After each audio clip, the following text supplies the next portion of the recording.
Práca s hlinou. Keramická hlina je výrobný materiál na tvorivú prácu. Veľkou výhodou hliny je, že na rozdiel od plastelíny či inej modelovacej hmoty, jej môžete mať naozaj veľké množstvo na realizovanie akéhokoľvek nápadu. Je príjemná na dotyk, pri práci teplá, vždy sa dá znova zvlhčiť, prípadne môžete všetko zbúrať a začať od začiatku. Čas strávený pri práci s hlinou môže byť aj pre vás relaxom a odpočinkom. Učí trpezlivosti a zručnosti.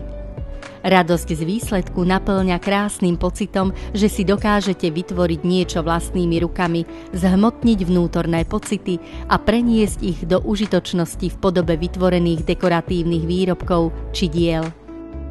Zvonček na suché kvety. Čo potrebujeme? Na zhotovenie zvončeka na suché kvety potrebujeme hlinu. Vhodné je použiť hrnčiarsku hlinu alebo modelársku hlinu. Šlik. Je to riedka hlina na spájanie jednotlivých častí výrobku do finálnej podoby. Nádobku s vodou. Používame ju na namáčanie hubky. Ďalšie pomôcky podľa potreby, konkrétne valček na rozvaľkanie hliny na tenký plát, modelársky nôž na vyrezávanie potrebných tvarov z hliny, strunka, tenký drôt, ktorý je na koncoch upevnený na drevených kolíkoch. Pomocou napnutej strunky prerezávame pláty hliny tak, aby sme získali rovný povrch hliny. Hubka slúži na úpravu povrchu a zjemňovanie hrán. Špáradlo, ceruska, špachtľa a iné pomôcky podľa druhu výrobku. Papierovú predlohu. Podľa predlohy z hliny budeme vyrezávať jednotlivé časti potrebné na zhotovenie zvončeka na suché kvety. Glazúrovaciu farbu. Ide o práškovú hmotu, ktorá sa riedi vodou. Sušené kvety. Podľa vlastného výberu na ozdobenie zvončeka. Materiál potrebný na zhotovenie zvončeka na suché kvety je voľne dostupný v obchodoch s umeleckými potrebami a v kreatívnych obchodoch. Základný postup. Šablóna. Na tvrdý papier nakreslíme ceruskou šablónu zvončeka na suché kvety, hornú aj vrchnú časť zvončeka. Potom šablónu vystrihneme, neskôr podľa nej budeme vyrezávať jednotlivé časti z hliny, potrebné na zhotovenie zvončeka na suché kvety.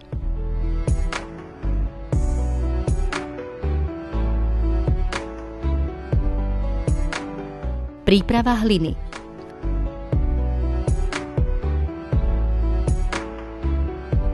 Hlinu, ktorú budeme používať na prípravu zvončeka, najprv miesime v rukách.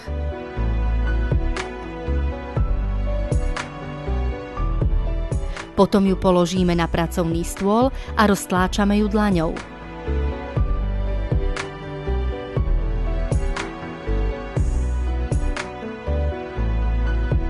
Pomocou valčeka hlinu rovnomerne rozvaľkáme na všetky strany, až kým nám nevznikne tenký plát.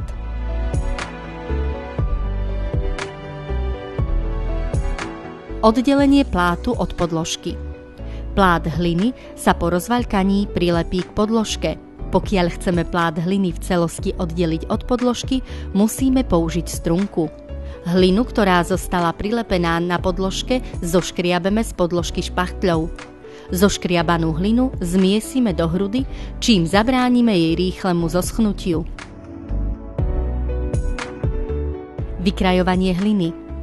Na pripravený plát hliny položíme šablónu zvončeka, spodnú aj vrchnú časť zvončeka. Obkreslíme šablónu a odstránime z hliny papierovú predlohu. Pomocou nožíka vykrojíme jednotlivé časti zvončeka a odstránime zvyškovú hlinu.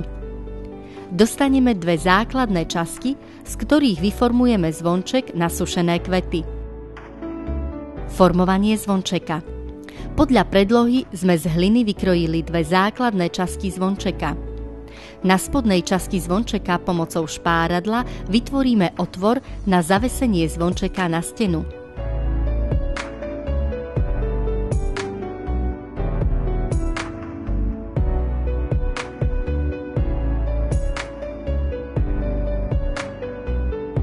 Na spodnú časť zvončeka zľahka priložíme jeho vrchnú časť, ktorú vyformujeme po bokoch do tvaru kapsičky.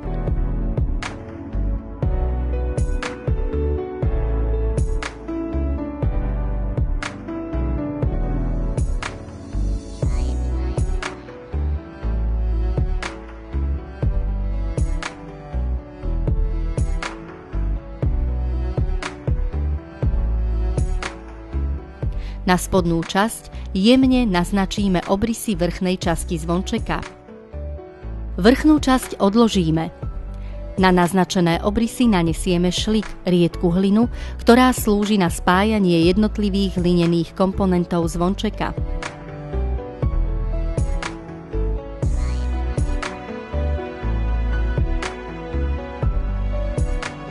Šlik nanesieme v primeranom množstve tak, aby sme mohli vrchnú časť zvončeka dobre prilepiť.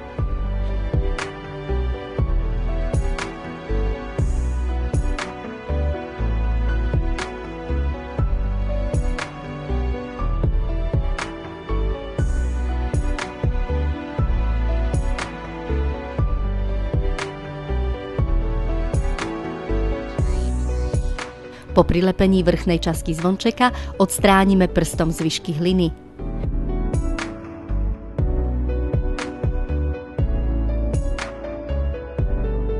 Zvonček môžeme dozdobiť hlinenou aplikáciou v podobe motýlika, ktorú si vyrobíme pomocou špeciálnej formy.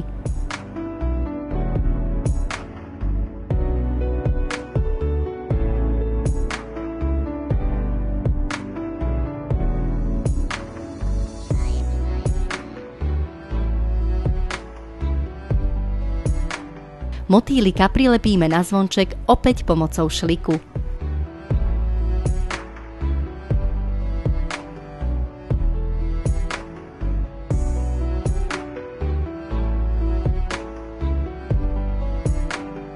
Povrch zvončeka upravíme a zaretušujeme pomocou vlhkej hubky, zarovnávame prípadné povrchové nerovnosti, zjemníme hrany a odstránime ešte aj prípadnú zvyškovú hlinu z povrchu zvončeka.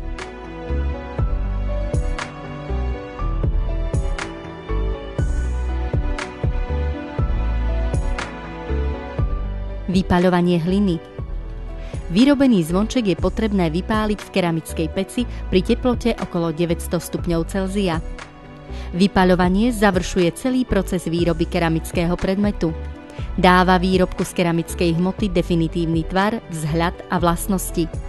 Vypálenie je previerkou kvality celého pracovného postupu. Zdobenie zvončeka.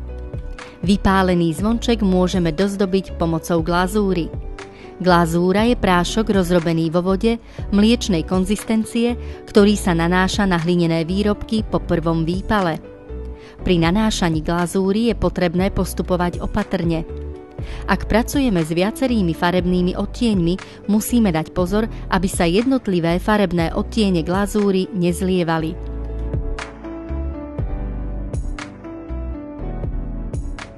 Po nafarbení výrobok dobre začistíme a dáme opäť na vypálenie do pece na teplotu 1000 stupňov Celzia.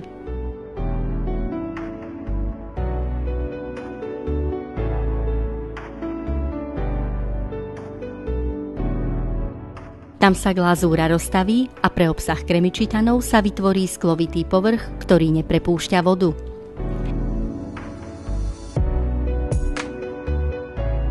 Finalizácia zvončeka. Po druhom vypálení môžeme zvonček ešte dozdobiť sušenými kvetmi podľa vlastného výberu.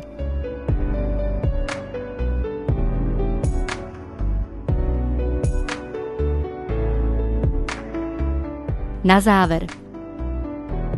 Práca s hlinou má svoje čaro. Môže a mal by si ju vyskúšať každý, kto chce obohatiť svoj vnútorný život. Ak chcete opäť získať pokoj a vnútornú rovnováhu, odporúčame vám relax pri práci s hlinou, aj keď nemáte žiadne umelecké sklony alebo zručnosti. Pomocou vašich rúk a ich vzájomným pôsobením vás bude na konci očakávať váš vlastný výtvor. Hlina uchová na dlhú dobu v hmotnej podobe vašu šikovnosť a trpezlivosť.